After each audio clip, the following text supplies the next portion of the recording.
প্রতিযোগিতায় জেতার জন্য রাঙাকে সাহায্য করছে একলব্য। সম্পূর্ণ জানতে ভিডিওটিতে একটি লাইক করে দেখতে থাকো। গল্পের শুরুতেই দেখা যায় ভুদনরা তো চলে যাবে বলছে গ্রামে, কিন্তু রাঙা সবার সাথে প্রতিবাদ করে আর ভুদনকে বলে তুই কোথাও যাবি না, দেখলে তো আমি তোদের জন্য প্রতিবাদ করলাম, এখন যদি তোরা ছেড়ে চলে যাস তাহলে আমার খুব খারাপ লাগবে, অন্তত থেকে যা। তখন ভুদন বলে না রে রাঙা, তোর এই শ্বশুরবাড়িতে আমাদের জন্য তোকে কথা শোনাবে কেউ, সেটাও আমরা মেনে নিতে পারবো না।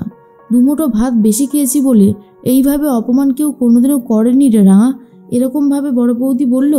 তখন রাঙা বলে আসলে বড় বৌদি তো জানে না, তাই এই কথাগুলো বলে ফেলেছে, কিন্তু আমি বলছি সব ঠিক হয়ে যাবে, তুই একবার আমার কথাটা শোন।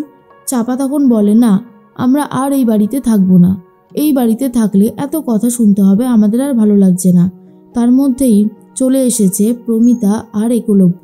প্রমিতা বলে দেখো তোমাদের জন্য রাঙা প্রতিবাদ করলো বৃন্দার সাথে, এখন যদি তোমরা এইরকম করতে থাকো তাহলে ওর কতটা খারাপ লাগবে সেটা বোঝো।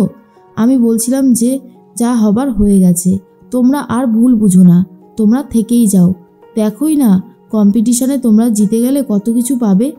তখন একলব্য বলে আর ভুদন, আমরা তো তোমাদেরকে নিজেদের আত্মীয় বলেই মনে করি, ভুল বোঝাবুঝি একটা হয়েছে, কিন্তু সেটা যদি মিটিয়ে নেওয়া যায় তাহলে ক্ষতি কি ভাই। তখন ভুদন বারবার করে বলতে থাকে আমরা এই বাড়িতে থাকলে বড় বৌদির আরও সমস্যা বাড়তে পারে, সেজন্যই বলছি আমরা এখান থেকে চলে যাব। একলব্য বলে কোনো সমস্যা বাড়বে না, আর সবথেকে বড় ব্যাপার আমরা তো আছি তোমাদের সাথে, তাহলে এত চিন্তা কিসের। রাঙাও অনেকবার করে বলতে থাকলে তখন রাজি হয়ে যায় ভুদন এই বাড়িতে থাকার জন্য। বলে ঠিক আছে, তোমরা যখন এত করে বলছো তাহলে আমরা থাকবো। এর মধ্যেই রাঙাও অনেক খুশি হয়ে গেছে।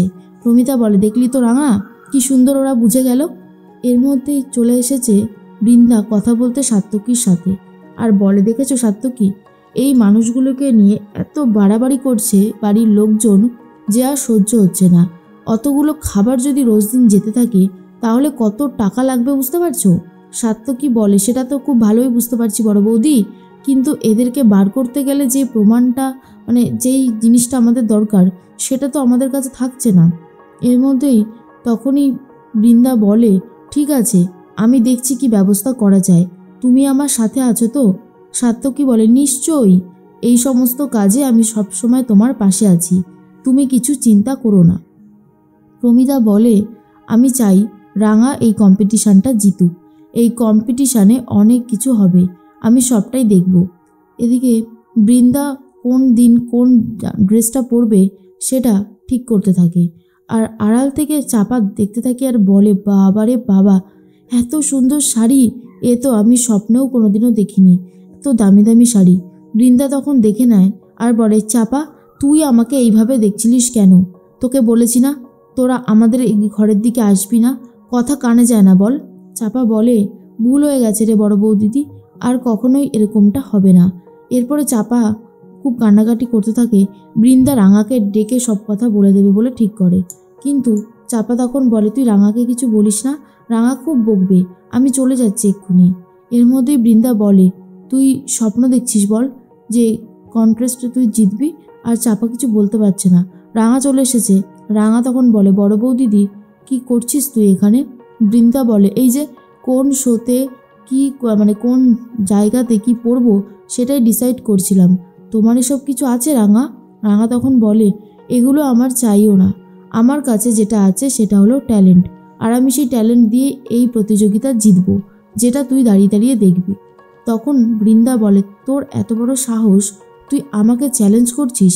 রাঙা তখন বলে কেন চ্যালেঞ্জ করতে পারবো না নাকি, অবশ্যই পারবো, আর খেলা তো এটা, আর এই খেলায় যে কেউ হারতেও পারে আবার জিততেও পারে, কিন্তু হাড্ডাহাড্ডি লড়াইটা লড়ে যেতে হবে। বৃন্দা তখন বলে হ্যাঁ আমিও দেখতে চাই যে তুই কিভাবে এই কম্পিটিশানটায় জিততে পারিস, কারণ এখানে দেখার মতন অনেক কিছুই রয়েছে। বৃন্দা তো রাঙার উপর খুব রেগে যায়, রাঙা চাপার হাত ধরে টানতে টানতে ঘরে নিয়ে যায়, বলে তুই কেন বড় বৌদিদির ঘরে গিয়েছিলিস, তুই বড় বৌদিদিকে চিনিস না, বড় বৌদিদি কিন্তু ভীষণ চালাক একজন মানুষ, নিজেকে বাঁচাতে অন্যকে ফাঁসাতে দুবারও ভাবে না। এর মধ্যেই প্রমিতা এসে বলে হয়েছে হয়েছে, অত বকাবকি করে আর লাভ নেই, আমি বলছিলাম কি রাঙা আক্কু আমাকে কার্ড দিয়ে গেছে, শপিং করতে যেতে হবে। তো আমরা যদি শপিং না করি তাহলে কি করে হবে? আর আমি বলছি যেটা সেটা ভালো করে শোন, তুই কিন্তু আমার সাথে সবসময় থাকবি, আমি তোকে সবটা শিখিয়ে পড়িয়ে দেব, আর বাকি যেটা সেটা তুই করে দিবি। তখন রাঙা বলে, সত্যি রে মা, তোদের মতন মানুষ পেয়েছি বলে জীবনটা ধন্য হয়ে গেছে। তোরা পাশে আছিস বলে এতটা সাহস দেখাতে পারি, নাহলে হয়তো কিছুই পারতাম না। প্রমিতা বলে, তুই আমাদেরকে কতবার বিপদের হাত থেকে বাঁচিয়েছিস বলতো, আর এইটুকু তোর জন্য করতে পারবো না সেটা কখনো হতে পারে? এর মধ্যেই নবারুণ বলে, তা বৃন্দা, তোমাদের কম্পিটিশনের তোড়জোড় কতদূর চলছে? বৃন্দা তখন বলে, খুব ভালোভাবেই চলছে বাবা, আমি তো অনেক কিছুই করছি আর পিয়ারদের সাহায্যও নিয়েছি, সমস্ত কিছু একদম ওকে আছে। একলব্য বলে, বাবা তুমি জানো না, বড় বৌদি নিজের কার্যসিদ্ধি করার জন্য একগুচ্ছ টাকা খরচা করতে দুবারও ভাবে না। তখন বৃন্দা বলে, একলব্য তুমি কথাটা যেন কেমন করে বললে? একলব্য বলে, না গো বড় বৌদি, যেটা আমি বলেছি সেটা একদম ঠিক কথাই বলেছি, কোনো ভুল কিছু বলেছি বলে মনে হয় না। তার মধ্যেই রাঙা বলে, একদমই তাই, বড় বৌদিদি ভাবছে এসব করে কম্পিটিশন জিতবে, কিন্তু এসব করে কম্পিটিশন জেতা তো দূরের কথা, কিছুই করে উঠতে পারবে না। কম্পিটিশন জিততে গেলে লাগবে হচ্ছে একটা সুন্দর মন আর কঠোর পরিশ্রম আর বুদ্ধি করে উত্তরগুলো দিতে হবে, ব্যাস, তাহলেই হয়ে যাবে। তখনই বৃন্দা বলে, তুই যেন একটু বেশি বুঝে গেছিস রাঙা, এই তো দুদিন সবে গ্রাম থেকে উঠে শহরে এলি, আর এখন শহরের মেয়েদেরকে এরকমভাবে টেক্কা দিবি বলে ঠিক করেছিস? সেটা কখনো হয়? রাঙা বলে, কেন হবে না, সবটাই ঠিকভাবে হবে। এরপর প্রমিতা বলে, রাঙা তুই কি আগে থেকে কিছু ভেবেছিস কি করবি না করবি? রাঙা তখন বলে, হ্যাঁ ভেবেছি তো, দেখ সবাই তো শহরে থাকে, শহরের রান্নাগুলো একটু ট্রাই করবে, আমি ভেবেছি আমাদের গ্রামের কিছু ঐতিহ্য রান্না সেগুলো করব, ভালো হবে না?